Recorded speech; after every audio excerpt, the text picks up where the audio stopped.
ప్రభుత్వం చేసినటువంటి కార్యక్రమాలు, అప్పుడు ఇచ్చినటువంటి సంక్షేమ పథకాలు సరే మీరు ఎలాగ ఇవ్వలేరు, మీ చేత కాదు.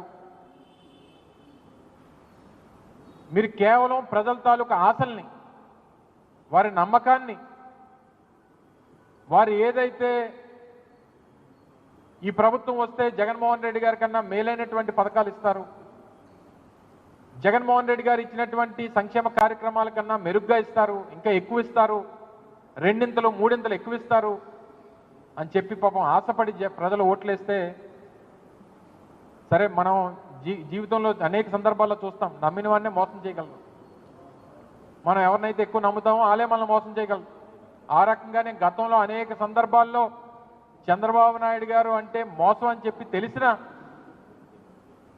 గతంలో ఆయన 3 సార్లు ముఖ్యమంత్రిగా ఇచ్చినటువంటి మాటని ఎప్పుడు నిలబెట్టుకోకపోయినా ఆయన చూపెట్టినటువంటి ఆశని ఈరోజు ప్రజలు నమ్మి ఓట్లేసినందుకు మళ్ళీ నట్టేట ముంచేసేటువంటి కార్యక్రమాన్ని చేశారు. ఎక్కడ సూపర్ 6 సంబంధించి ఎన్నికల్లో అధికారంలోకి రావడానికి, ప్రభుత్వాన్ని ఏర్పాటు చేయడానికి ప్రధానమైనటువంటి ఒక ఆయుధంగా వాడుకున్నటువంటి సూపర్ 6 ఏమైపోయిందో తెలియదు. పోనీ ఇచ్చినటువంటి మాటను నిలబెట్టుకుంటారా అంటే ఆ నమ్మకం ప్రజలకు లేదు.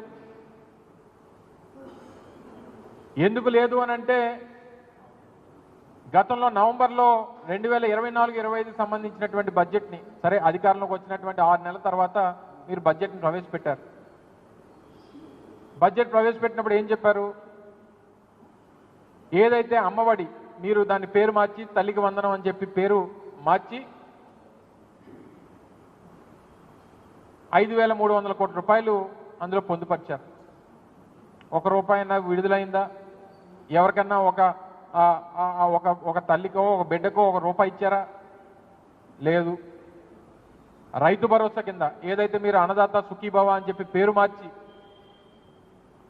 మీరు చెప్పారో దానికి ఒక 1,000 కోట్ల రూపాయలు కేటాయింపులు చేశారు. ₹1 చెల్లించలేదు. సరే ఇంకా ఫ్రీ బస్సు గురించో, లేదా మహిళలకు ఇస్తామన్నటువంటి నెలకు 1,500 రూపాయల గురించో, లేదా నిరుద్యోగులకు ఇస్తానన్నటువంటి 3,000 రూపాయల గురించో, లేదా సంవత్సరానికి ఇస్తానన్నటువంటి 3 సిలిండర్ల గురించో, వీటి గురించి ప్రస్తావనే లేదు. సరే దీని గురించి పక్కన పెడదాం. మళ్ళీ నిన్న మీ బడ్జెట్ కేటాయింపుల్లో ఈ సంవత్సరం తల్లికి వందనం కింద 9,000 కోట్ల రూపాయలు కేటాయించారు. సరే ఇస్తారో ఎవరో అనేటువంటిది తర్వాత విషయం. మీరు ఇచ్చినటువంటి ఎన్నికల హామీ ఏంటి? రాష్ట్రంలో ఎంతమంది 1వ తరగతి నుంచి 12వ తరగతి వరకు పిల్లలు ఉంటారో, తల్లికి ఎంతమంది పిల్లలు ఉంటే అంతమంది పిల్లలకి సంవత్సరానికి 15,000 రూపాయలు ఇస్తామన్నారు.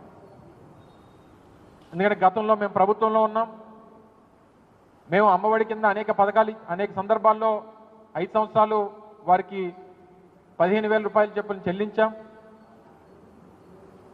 మాకున్నటువంటి లెక్కల ప్రకారం రాష్ట్రంలో 80 లక్షల మంది పిల్లలు ఉన్నారు. ఇది ప్రభుత్వ లెక్కలు. సంవత్సరానికి 80 లక్షల మంది పిల్లలకి 15,000 రూపాయలు చొప్పున ఇస్తే 12,000 కోట్ల రూపాయలు కేటాయింపులు చేయాలి. మీరు చెప్తుందేమో 9,000 కోట్ల రూపాయలు, కేటాయించిందేమో 8,600 కోట్ల రూపాయలు. తీరా ఎంత ఇస్తారో అనేటువంటిది